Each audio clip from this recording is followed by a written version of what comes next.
இன்னைக்கு நம்ம சமையல் அரங்குல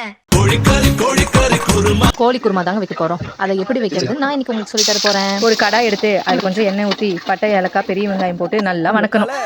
அதுக்கப்புறம் பச்சை மிளகா மல்லி புதினாவும் போட்டு வணக்கணும். கொஞ்சம் தக்காளி இஞ்சி பூண்டு பேஸ்ட் எல்லாம் போட்டு நல்லா வணக்கி எடுக்கணும். கொஞ்சம் மிளகாத்தூள் மஞ்சத்தூள் கரம் மசாலா சிக்கன் மசாலா இதெல்லாம் போட்டு நல்லா வணக்கணும்.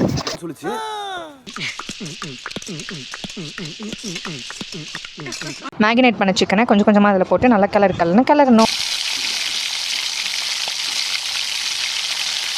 அப்புறம் தேவையான அளவுக்கு வாட்டர் சேர்த்து அதை நல்லா கொதிக்க விடணும். தளன்னு கொதிக்கணும்.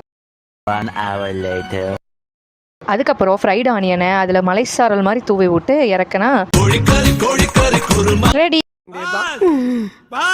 Chicken kurma ready. ரசம் வச்சா லஞ்ச் ஓவர்.